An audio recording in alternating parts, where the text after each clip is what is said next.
Hey everybody, welcome back to Tim Travels. I'm your host Terry, coming to you from the Loves in, they say this is Bath, New York. It's Bath Township. Bath is actually down the road a few miles, and I wouldn't want to have to walk that far. I mean, I have walked that far in the past, but I don't really want to walk to Bath. It's right on, this is on, on US 86. So, I've been to a gazillion truck stops all over the country. And I'm going to put this down, see if it helps make me look more beautiful. And, you probably have too. Even if you don't drive a truck, you've probably been to a few truck stops. And if you're even a casual observer of truck stops, if you've been to all the five major brands, so Pilot, Flying J, Loves, and Petro and TAs, right? Those are the five major ones. I mean, a lot of us go to others. There's lots of other places that you could stop and get fuel for a truck. Speedway, certainly. Sheets, Quick Trip, if you're out in the Midwest, Come and Goes. There's a lot of them, and there's a lot of good places. But one of the things that if you've been to the big five, is that probably the crappiest truck stops, like system-wide, are TAs. They're often the oldest, and when I say the oldest, I mean these were truck stops before trucking was deregulated in a lot of cases. And it's like, have you ever been to an old person's house and it's just like all old person, right? And it's a house that's been in the family for like 100 years, and they've done all these additions to it, and there's all these hallways that make no sense, but it just seemed like the right thing to do. That's kind of how TAs are.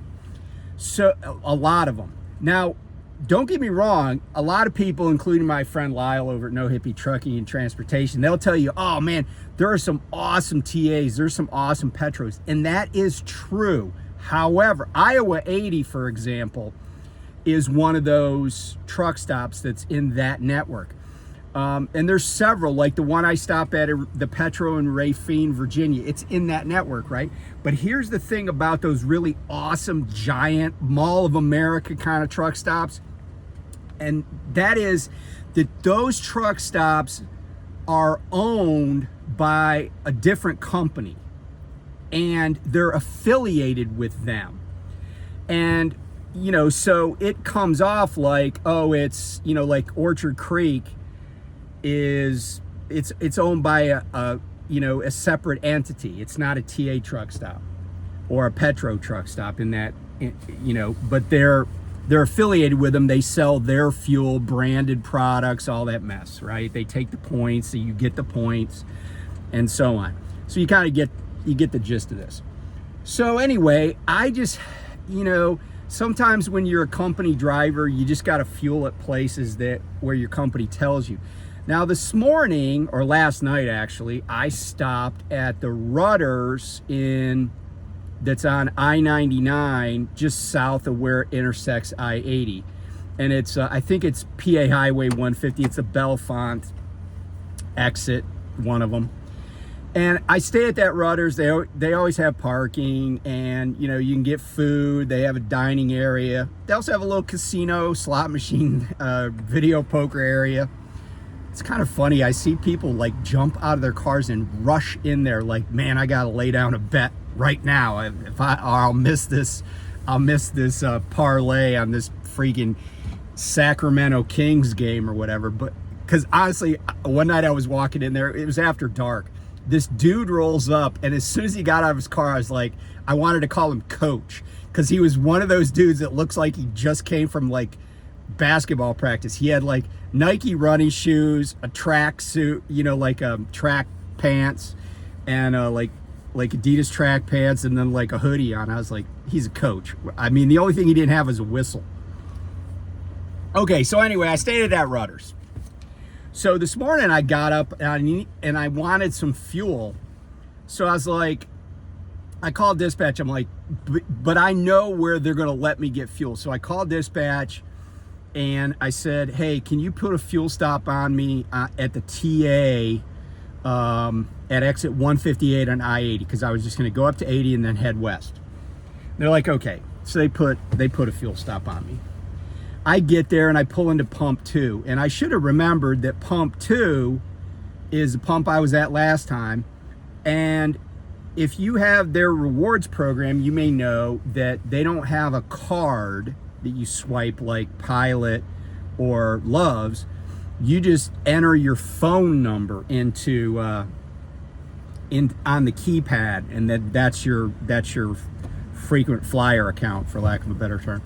But the keypad at pump 2 is so worn out. It's like worn through the layers of the keypad, to the point where unless you get your phone out so you can keep track of what you're touching, you're not going to be able to enter any numbers.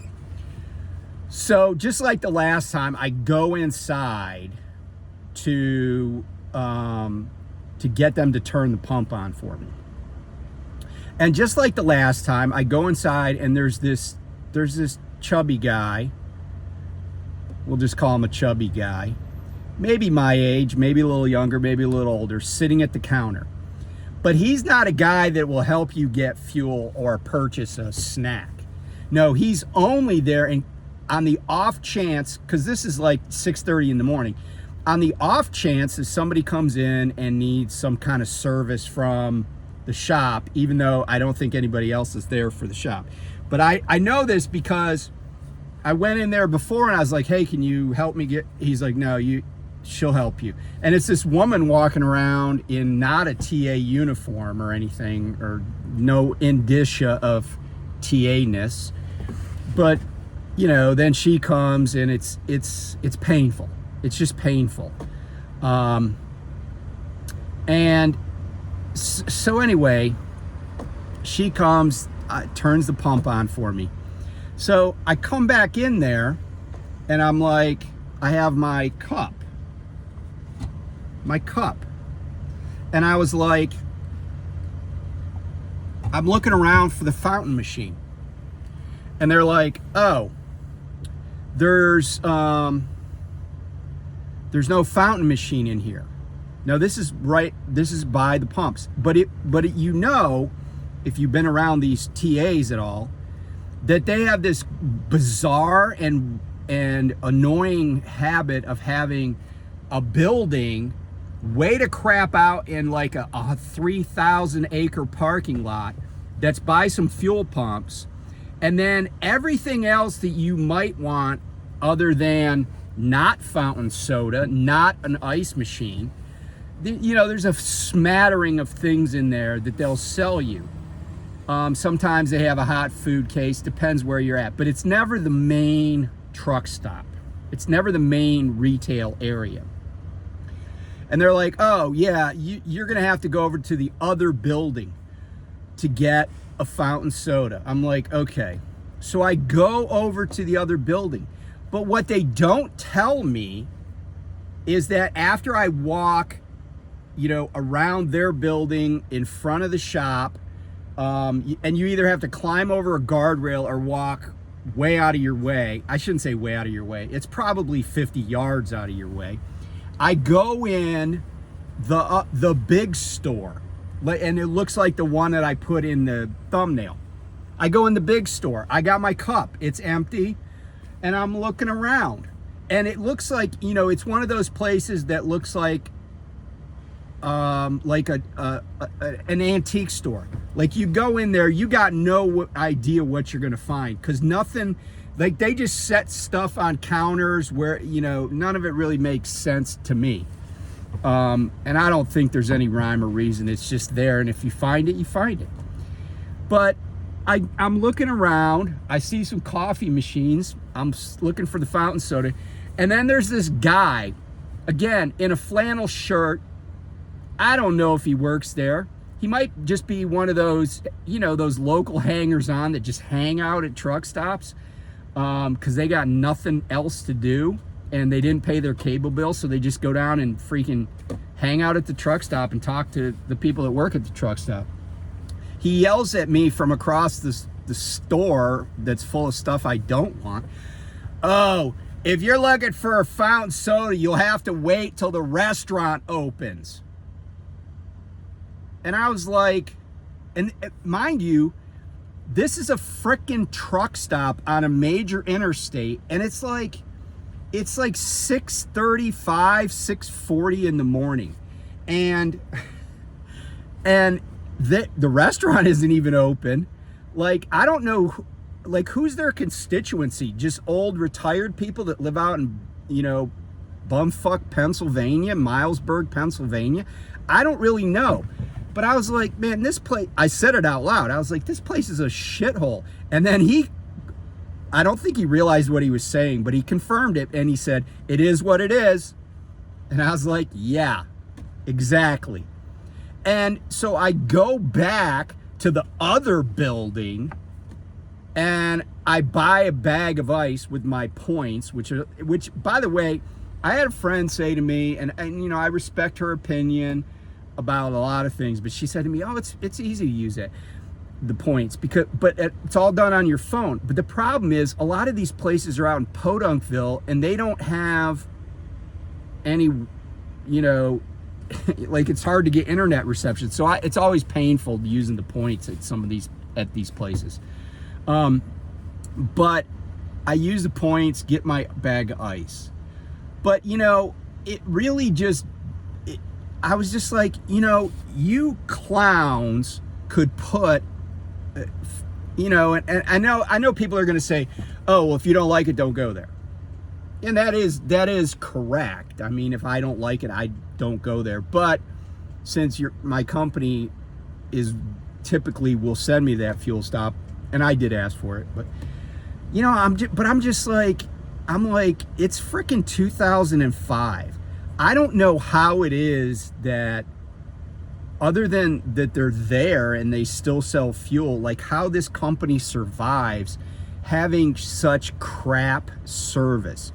And I don't know if the one I was at was the worst one in America. There's one in Sawyer, Michigan, and again, I stopped at that one in Sawyer, Michigan one time because it was like 6:30 in the morning, 6 o'clock, 6:15, and they have advertised like 6 different fast food places.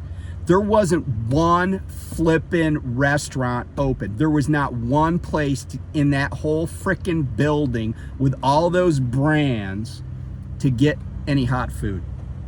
So what did I do this morning? I just left, went to Sheetz, where they had fountain soda machine that worked or even was available. They had ice. They had hot food. I just got, and I'm like,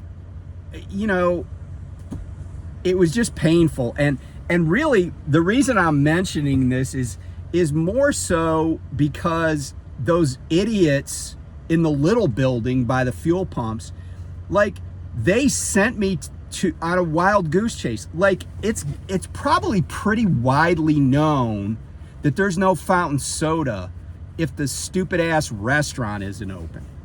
Which in and of itself, like, if you work at TA, like, what the fuck is wrong with you people? I don't know. But that's all I really wanted to talk about today.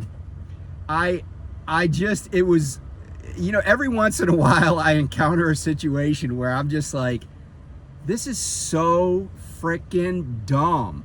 Like, and honestly, I do think it's like a lot of this stuff that goes on, a lot of stuff that trucking companies do, it just shows how badly struggling the United States is.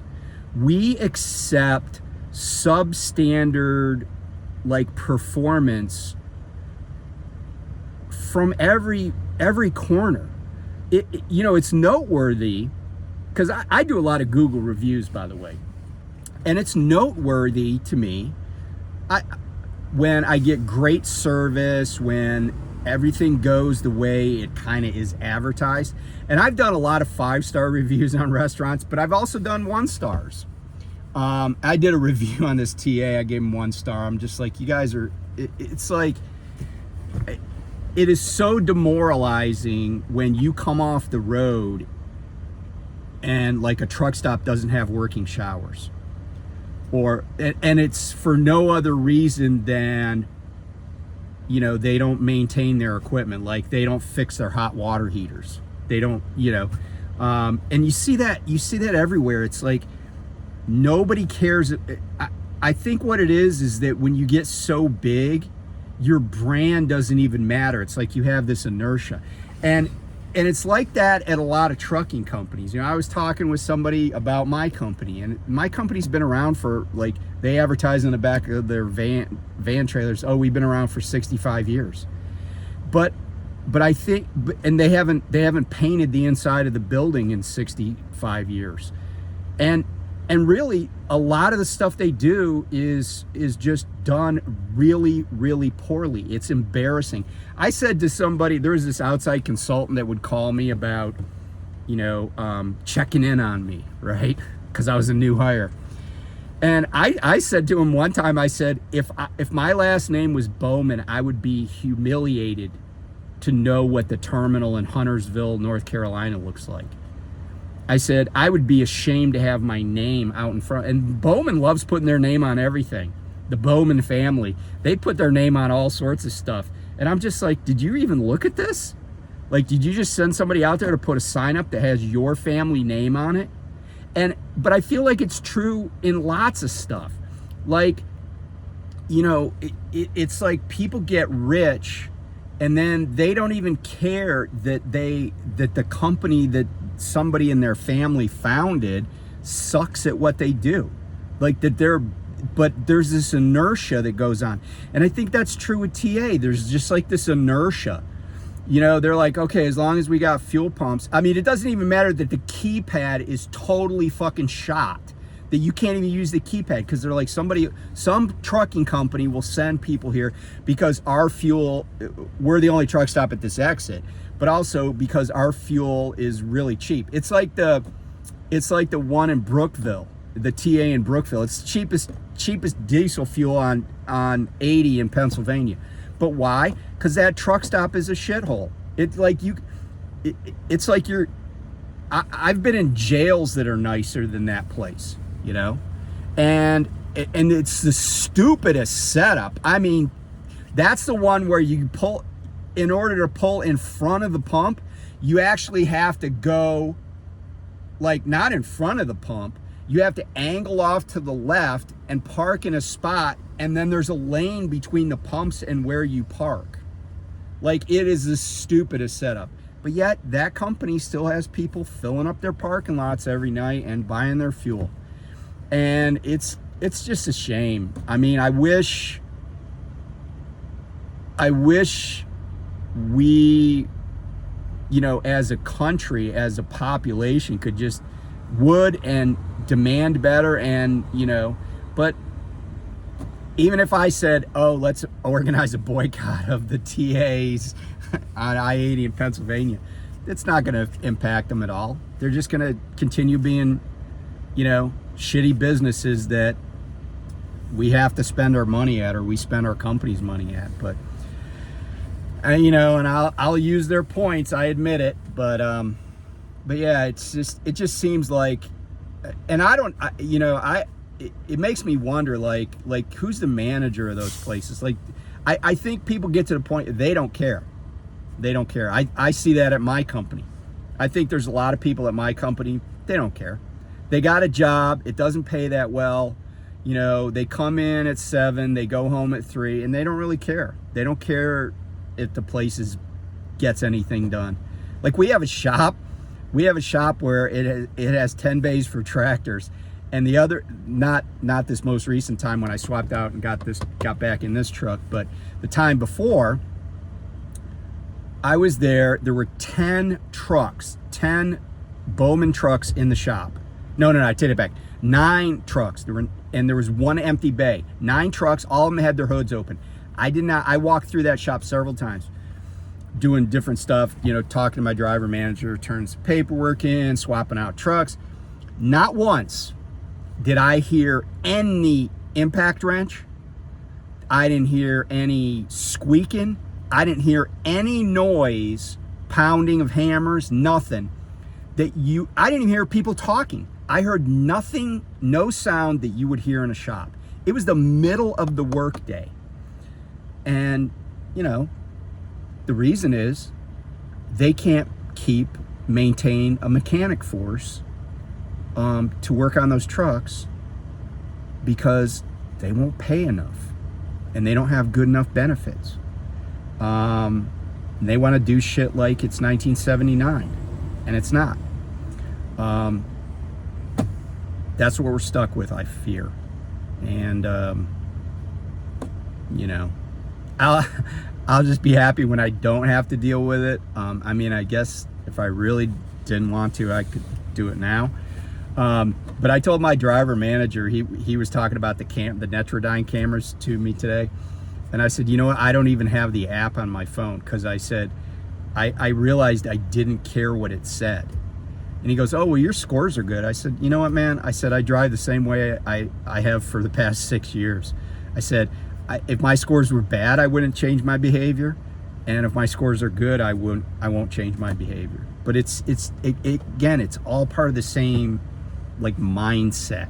Like, don't do things well. Don't expect and model excellence. Just be really, really mediocre and just let inertia carry us through. So props to TA/Petro for their inertia. I'm going to try to avoid spending any money there if I can. So anyway, hey, if you listen this long, thank you.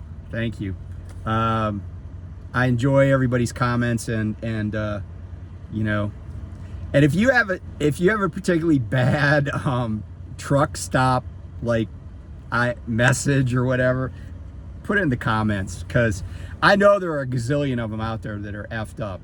And you know, and if you're in trucking, you know, drivers cause a lot of problems, you know.